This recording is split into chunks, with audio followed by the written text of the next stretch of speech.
Hi everyone, I'm Dr. Tracy. Hey, it's Pasquale. Today we are talking about receiving guidance in terms of talking to our whether it's God, angels, spirit guides, crossed People. over loved ones, soul Yeah. family. Just talking to that other realm, and why that's important, and how to do it.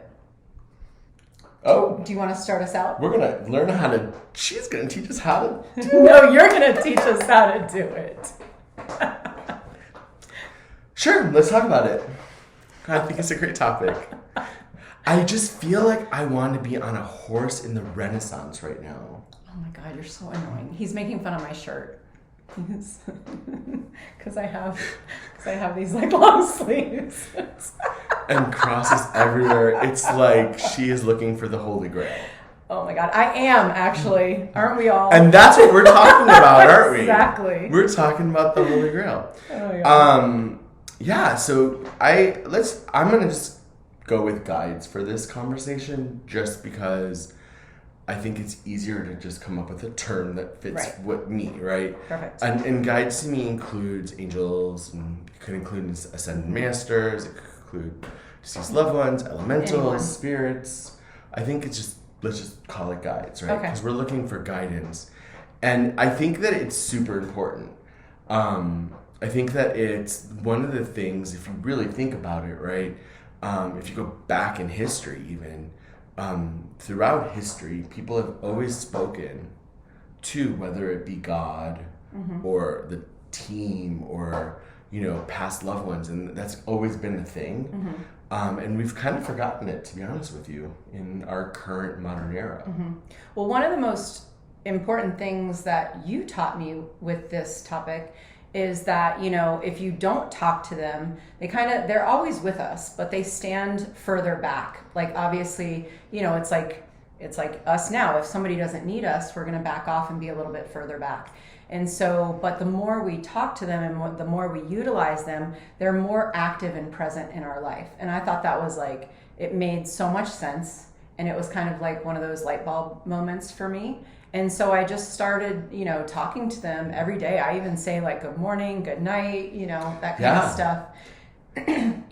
So let's kind of take a step back because I think, yes, all that to me is very true. But I think the bigger thing is remember, we are here with free will. It is our choices that drive us through life, right? And whenever we have a free will, that means that someone else or something else shouldn't have the influence over us, right? We have the right to make our own choices. That doesn't mean you can't ask for help, like phone a friend, right? I do it all the time. Yeah, you did it to me the other day. I do it all the time. But you phone a friend and you kind of just allow them to come forward, right? Right. It's very true. The way that I will tell you that I teach most people is exactly that. When you wake up in the morning, say good morning. They're there. They're watching you. Yeah. Say good morning. When you walk into one of the things that I always is even when you walk into a room and there's no one in the room, just say hi, right? And just recognize that the intention you're setting is you're asking for a guide who is following you to come forward, right? That's your intention. It's not, the boogeyman or the scary thing. It truly is a guide. I love that because I do believe that because of our free will, they can't necessarily intervene or help us out unless we ask for their help. So I think it's really important that we're asking and saying what we need, whether it's in terms of prayer or intention setting, manifesting, or just kind of talking. I talk to my guides pretty much, everywhere randomly, at any time. And so the more you talk to them, the more the more that they're there, but they have to know, my belief is they have to be invited, right? Because of our free will, and they have to know what we want. And I've also been taught to be as specific as possible, because it might not turn out. They might have an alternative way of getting us what we want that maybe we didn't want. It's I would agree. I would say one of the examples is actually from your life that I thought was really funny. That was when he was wanting a new car, and so you ended up you got into a wreck. Remember, you wrecked your car? I blew it up. And you're like, well, I got my new car. I guess I wasn't specific enough. Yeah, I was driving my car, and I was young. I was young and not necessarily the most intelligent. I was just living life, and I drove it around, and I started driving it, and all of a sudden it just went. And I was like, well, I guess I'm getting my new car. I'm gonna have to get a tow, and I'm gonna have to get to explain this, and yeah. So the moral of the story: try to be specific. Yes. And that's, I think when you're first starting, it's more just, hey, what's going on, right? Mm-hmm. Like a true life example is every time we do one of these, and I'm sitting there and we talk through like what we're going to talk about, I maybe have like a couple of things that I'm going to talk about, mm-hmm. and then I just kind of close my eyes and go, okay, let me know what I want to talk about. Yeah. And then it just starts to slowly come to me, mm-hmm. And they slowly start to share in their own way kind of what I want to deliver, right? Right. And I say this all the time in sessions with clients, and I always say, just so you know, this session really is about you. Mm-hmm. And so if there's something you want to talk about, you need to let me know. Otherwise, I'm going to be led in a way that will probably get to where you want to go, mm-hmm. but sometimes it's going to be in a different direction. Well, and that's the same thing with therapy sessions also, because obviously I could have the intuition of where I want to go, but that may not be where the client wants to go. And it's about like, we meet them where they're at. But, but sometimes I do say, hey, I know that you might not be ready to go here, but just to put in the back of your mind, I think this is somewhere where we need to go at some point whenever you're ready. So kind of same concept. But going back to, having that kind of team, right? Spirit team behind us, or whatever you want to refer to them as.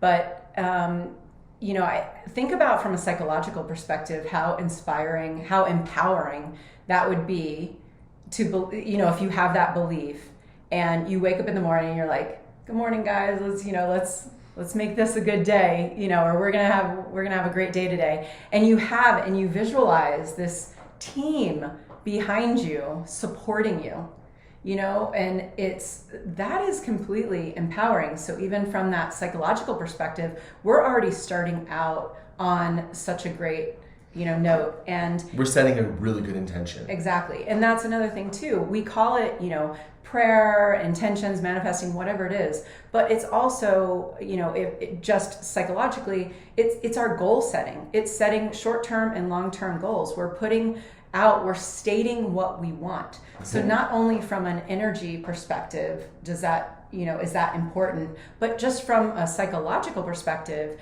we need to know what we want. We need to know mm-hmm. where we're going, what we need to set that path, or we're just kind of like, walking around aimlessly. So it kind of forces us to state, and figure out what it is we want. I would agree. I mean, I think that's always important to be specific if you're asking for something, mm-hmm. right? As specific as you can be. Depending on the situation, right? Mm-hmm. But like, I think the key to it is like, if you are running late to work, mm-hmm. it's okay to say, hey guys, or hey team, or mm-hmm. yo, whatever you want. Like I always refer back to guys when I know that it's not the right necessarily term to use, but it's just what's always worked. Term. But like if you say that and just mm-hmm. be like, yo, I need to be at work in 15 minutes and I know it's a 30-minute drive, please help. Mm-hmm. Guaranteed that 15 minutes will be cut somewhere along the way. Yeah. Now, if you do that once, they're going to help you. You do it twice, they're going to help you. The third time, they're going to be like, maybe Why you don't should you ask me leave to a set little- an alarm. Why don't you leave a little earlier? Well, Right. like they'll start waking you up, right? Because like, I mean, also, Yeah. you know, it's our duty to do us, right? Right. Because But- they can't enable us. Yeah, no, Right? no. But many a time I have gone to a like, restaurant. We're like their children. Yeah. You know how like we will enable our children. We'll wake them up. We'll make sure they're not late for Yeah. school. We'll, you know what I mean? It's like eventually you go, okay, you're gonna have to suffer the consequences of being late. Yeah. You know. Well, and they'll always give you signs when they help. You'll know. Yeah. I do believe that. Yeah, You me know, too. we have a little joke in this house in that like we'll go to a restaurant and they'll be like, oh, it's like a 40-minute wait, Mm-hmm. and then inevitably someone will look at me and go, and I'll be like, okay, hey, you know, it would be great if someone can get us a table sooner, you know, and then they're like, oh my god, all the tables opened. Right. And then I'm like, thank you. That happens to me with weather. I do it with weather all the time. Whenever there's like an important event or we're like, Yeah. you know, going on vacation. And we've had And it's that. like, yeah, and it does. I'm telling you, like I tell people, I'm like, no worries, it'll be good. Front We're parking good. spots is And my I'm telling favorite. you, it works. It really works. I love asking for the front parking spot. The doorstay parking. You know what? There's the parking lot's full, but I'm gonna get a spot in the front. And I do. I do. And then I'm not being cocky. No, I know. It's me about too. rapport, right? I always say, yeah, If you don't ask, you're not gonna ever know. So you might as well ask, right? right.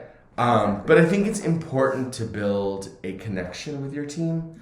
I think it's important to speak to them and really start to feel them. On a regular basis, you know. Yeah, not, they're not part of your necessarily family. just when you need something. Yeah. You know, because you also want to be doing, you know, if you don't necessarily need something, like it's just maybe the good morning or good night or, hey, how are you doing? Or, you know, or even gratefulness. That's really important too, because like, you know, my understanding is the more we talk to them, the more we, you know, make them part of our active everyday life, the stronger they're going to be there for us. Yeah, Right? well, and again, it's that free will, right? If we don't ask, they're not going to come forward. Right. I mean, I will tell you, for me, every morning I wake up saying, thank you for watching over me last night. Yeah. Watch over me and my family Yeah. over the night. And You know, gratefulness is so important. I end my day with Yeah. that. And so before I go to bed, and I mean, I'm one of those people that the minute I put my pillow down and I shut my eyes, I'm out. Yeah. So before I even lay back, I'm like, you know what? And thanks for, you know, really being here for me all day Yeah. today. You know, I really appreciated our rapport. Once again, you didn't let me down. I rolled my eyes for a second Yeah. just because sometimes they do let me down. No, I'm just kidding. Well, in the way that we may have wanted Yeah. it, right? Yeah. Because it doesn't always come out in the way that we want. Yeah, But, there's yeah. rules, right? Yeah. There's always like their rules. But you know, I'm always grateful for them. Well, and if you think about it, it's like any relationship, right? It's got to be a two-way street. Yes. You know, it's not just us taking. Yes. You know, so it's that give and take. So Yeah. you kind of treat them with that same, you know, respect as we should be, you know, treating each other with. Totally, So- 100%. And I think again, it comes back down to talking, Mm-hmm. right? And you don't have to use your outside voice. You can use an inside voice. Right, of course. Um, Yeah, don't go around. I Don't I recommend sometimes do doing both. that with other people. Yeah, but you're an exception to the rule. I remember one time before I came out of the full spiritual closet, I was living in a little condo. I've had several closets to come out of, just to be clear, so I have to label them. And so the spiritual closet, and I remember one of them really kind of was like pushing me a little bit, and out loud I was like, "Can you just stop?" And I didn't realize that a family member was sitting right there, and they were just like, "Are you okay?" And I'm like, "I'm fine. Everything's great. Don't worry about it." Are you sure? Yes, I promise you, everything is fine. And you know, but sometimes we're human. Like, Right. I'm going to experience life, and Right. I'm- And with that said, he actually hears them. We don't, you know, regular people, we're not going to hear them, right? You can maybe like you can. once you can. But there's different it's variations not- of that. But that's not the norm. So I would tell people, disagree. oh yeah. Because I think hearing can be, I mean, like, here's an example, right? And I mean, like their literal voice, like voices talking to you back. Okay. That's what I'm talking about. That's practice, right? That is Right. But I'm again, talking about for the norm, for the average person. you don't wake up one day and say, I'm gonna It's like run when the you're- 30K and then just get up, put on your clothes and run. Right. You gotta practice. Mm-hmm. Well, I'm old and I've been practicing for a Right. long time. Right. But they do answer. I mean, like, I could give so many stories. I have a client that I work with who. No, I know for you. I get, Well, I'm yes, talking for about you. for everyone. I'm not talking for me. But for everyone. But for But like, people who have gone through that growth practice and gotten to that level to be able to communicate in that way. Yes. I'm talking about for beginners or just the average person who isn't even maybe necessarily on like that path. well, I think there's a couple things. Okay. So I think it's different for everyone, right? Just like your body will develop muscles in different ways, Mm-hmm. right? Some people have big arms, some people have big chests, some people have big legs, right? Like some people have big heads. Mm-hmm. Everyone has something, right? Like you develop in different ways. Uh-huh. It's the same with this, right? Right. Your intuition will create that connection in its own way, Right. right? That's right for you. Mm-hmm. And it's going through one of the clairs and it starts that way, right? And eventually a clair takes over and runs with it. But for everyone who's starting, right, if you're just doing it for the first time, start talking, right? And the example I'm going to give is I have someone that I've been working with for years, and this person really they lost someone, right? Mm-hmm. And they really came in and they're like, I feel guilty. I'm not connected. I really miss them. And I was like, just start talking to them. Mm-hmm. Just start talking to them. Right. Right? And the day this person started talking to them, feathers started showing up. Mm-hmm. Right? And like they were like, I don't know where they're coming from. Like I have nothing feather in my house, right? And every day the conversations would grow and every day there'd be more feathers. Yeah. To the point where one time I had another client with this client together and they were talking and a feather just fell Wow. as they were on the phone with me. Yeah. FaceTime. Right. And they saw it falling, right? Or it's landing on their shoes. Yeah. They're answering, Right. right? Like that and that's a way of communication. Of course. You Yeah, have to I watch agree with for that. it, right? Sometimes it's as simple as Or a it's just feather. a feeling or a sense. Exactly. And it's like just you have to, whenever you're in that space where you're connecting with your guides, and you're asking them for anything, you have to be open to receive, right? And the more that you're open, the more you receive, right? And I think that's kind of the key to it, right? Is that sometimes it'll be something we see, sometimes it'll be something we hear, sometimes it'll be something we smell, Right. Right? Like, and it'll come to us in that way.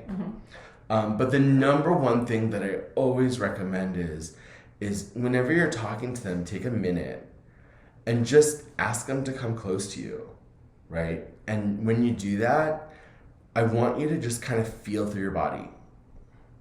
What are you feeling? Right? Because they all have a different way that they come forward, right? I have one that always comes this way, and I have one that comes this way, and I have one that I always feel down there. And so they come in different ways, right? But you have to kind of be open to starting that conversation. To feeling them. Yeah, I think Feeling their feeling is the presence. number one thing. Yeah. Because if you know that they're present, it helps, right? Yeah. Like, I mean, and I'll tell you, I was up really early this morning to go to a class to a gym class, and I didn't say good morning because I was like, no, we're just gonna get to the class. Too early. It was really early, and it was 5 a.m. and I was like, and I don't like that's not my norm. And I remember sitting on the bench thing, I don't know what they call it, the bench step thing. And I was laying there and I was like, oh, I never even said good morning, people. And then I just started saying it as I was supposed to be working out. Yeah. Naturally, I was breathing because I needed that breath. But I started to feel them come forward. And I was like, okay, thanks for being here. Thanks for watching over me, even though I forgot this morning. Yeah. I'm happy you're here. Yeah. And I think that's the key, right? Like you have to come up with your way of welcoming them and then thanking them for being there. But Yeah. I think those are the two big ones. Yeah, I agree. And, again, you have nothing to lose in trying. If you're not a believer yet, you know, just try it and see what happens, and you decide for yourself whether it's something that you believe in, and you know, or if it works for you. So Yeah, and you know, it's okay, like, because I'm gonna say this because I think it's important. A lot of times we have a hard time asking for help, right? And I think that's human nature, Yeah. as a general. And I think that if there's one thing that you can do is ask your team for help. Because the more you ask, the more they'll guide and help you, right? And some people believe that they don't want to like overuse their prayers or their asks, and so It's unlimited. You know, right? But the more, but like we're saying, but the more you ask, the more and communicate with them, not just asking, but also just the everyday normal communication and gratitude, is they're more active and more present in your life. So it's good to be, you know, asking and communicating with them. So you don't have to save up your prayers just for, you know, the big things. No, you just ask them every day so that there are no big things. Allow them to be, you know, present in your life every day. I would You know? agree. We could use all the help we can get in this life. Every day. So believe me, I am using them. I 100% agree. I think that it's all about like just being open, right? Yeah. And just being available and allowing someone to step in and help you. And I would even tell you, like, don't worry about names or numbers or what they look like in the beginning. Just say hi and thank you. just try to feel their presence. Yeah, it all starts And even to if make you sense. don't, and like you said, if you're just beginning, you may not feel anything, and that's okay. Still, just keep talking to them, just keep communicating, and you know, see what happens. I think eventually you'll start to sense, like I started to just sense like an overwhelming, kind of like a feeling of just peace and solace. Yes. You know, I just felt like I'm okay. Like I feel I'm okay. Love. You know, yeah, it's just kind of like when you maybe do a meditation or something, and you just get, you know, that feeling of well-being just kind of comes over you, and that's them, you know. And it comes in, I think, pretty gradually for most people, and builds from there the more that you practice and work on it. I would agree. I think that's I think the key right there is just be open. Yeah. Right. And I'm just gonna put this here because I think it's important. Don't open yourself up to being afraid, right? Because there's nothing to be afraid of. Right. They're beings of love, and so whenever you're calling on them, just recognize that it's about love. There's nothing else there. That's your greatest support team. Yeah, they're with you. They've right. been with you forever. Right. And we talk about, you know, the importance in psychology and therapy of having like a support system around us, you know, but that's your greatest support system really, because it's also building yourself internally, right? And creating that trust in yourself, that hope that we were talking about, and, you know, and they're there 24 hours a day. Like they never go away. You know, here we can't really be dependent on our physical human support system because some people they're not going to be available 24 hours a day. Well, it's not realistic. So that's something. We're right, human. We exactly. need sleep. And we don't want to be codependent on that either. You know, that's not healthy either. So this is also instilling that internal, like I said, trust and in ourselves, and confidence, self-esteem, self-efficacy, you know, and self-worth. What's that word? Self-efficacy is like what we believe that we can accomplish. I like that. Right. Self-efficacy. That's the word for the day. I'm gonna write it down. But I would agree with you. I think it's about knowing that you're safe. Yeah, exactly. Right. All right, everybody. So, until next time. thank you. Bye.